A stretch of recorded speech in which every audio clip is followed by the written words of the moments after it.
warahmatullahi wabarakatuh. Perkenalkan, nama saya Lutfi Lailia Masita, NIM 280 310 2039, Prodi D3 Administrasi Keuangan, Fakultas Ekonomi dan Bisnis.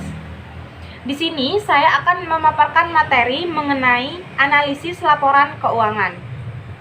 Nah, pada gambar yang saya tampilkan ini merupakan laporan keuangan milik Bank Syariah Indonesia. Dapat dilihat pada jumlah aset tahun 2020 lebih tinggi daripada tahun 2019, yaitu tahun 2020 sebesar 126 triliun 907 miliar 940 juta rupiah. Sedangkan tahun 2019 sebesar 112 triliun 291 miliar 867 juta rupiah.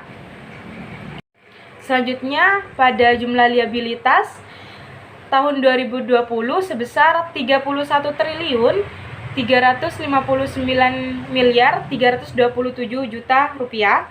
Sedangkan pada tahun 2019 yang lebih rendah ini sebesar 19 triliun 52 miliar 303 juta rupiah. Selanjutnya jumlah ekuitas pada tahun 2020 sebesar 10 triliun 839 miliar 550 juta rupiah. Dan pada tahun 2019 sebesar 9 triliun 245 miliar 835 juta rupiah.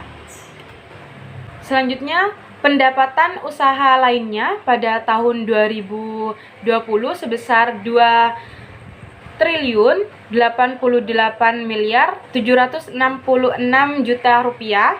Sedangkan pada tahun 2019 sebesar 1 triliun 866 miliar 238 juta rupiah.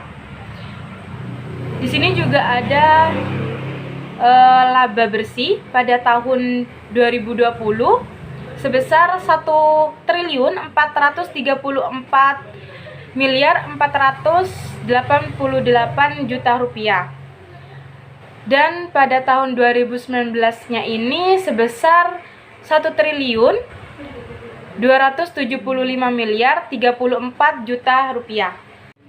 Kemudian ada profitabilitas, yaitu analisis rasio keuangan yang mengukur kemampuan suatu perusahaan dalam memperoleh laba atau profit dengan suatu ukuran dalam persentase untuk menilai sejauh mana perusahaan mampu menghasilkan laba atau keuntungan. Dalam profitabilitas ini ada ROA pada tahun 2020 yaitu 1,65%, sedangkan tahun 2019 1,69%. Kemudian ada ROE pada tahun 2020 sebesar 15,03%, sedangkan tahun 2019 15,66%. Kemudian juga ada NIM pada tahun 2020 6,07%, sedangkan tahun 2019 6,02%. Dan yang terakhir ada BOPO pada tahun 2020 sebesar 81,81%, sedangkan tahun 2019 yaitu 82,89%. Kemudian ada likuiditas. Sebuah bank dikatakan liquid apabila bank yang bersangkutan dapat membayar semua utang-utangnya, terutama simpanan tabungan, giro, dan deposito pada saat ditagih, dan dapat pula memenuhi semua permohonan kredit yang layak dibiayai. Secara umum, rasio ini merupakan rasio antara jumlah aktiva lancar dibagi dengan utang lancar. Nah, yang dianalisis dalam rasio ini yang pertama, rasio kewajiban bersih atau call money terhadap aktiva. Dan yang kedua, rasio kredit terhadap dana yang diterima oleh bank seperti KLBI, giro, tabungan, deposito, dan lain-lain.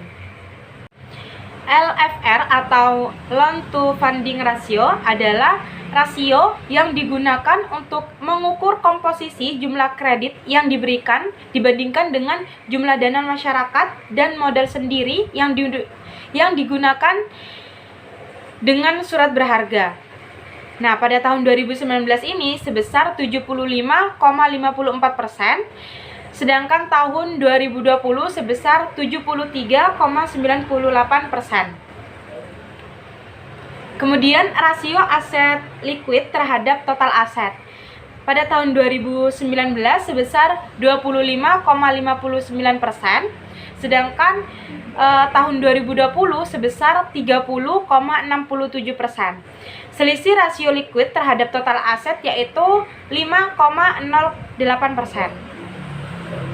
Kemudian rasio total aset likuid terhadap pendanaan jangka pendek pada tahun 2020 lebih tinggi daripada tahun 2019, yaitu sebesar 35,80%, sedangkan tahun 2019 yaitu 28,79%. Kemudian ada rasio total kredit kepada UMKM terhadap total kredit. Pada tahun 2019 sebesar 28,79%, mengalami penurunan yaitu pada tahun 2020 sebesar 14,12%. Nah, itu saja yang dapat saya sampaikan mengenai analisis laporan keuangan Bank Syariah Indonesia. Mohon maaf jika ada salah kata dan semoga bermanfaat. Wassalamualaikum warahmatullahi wabarakatuh.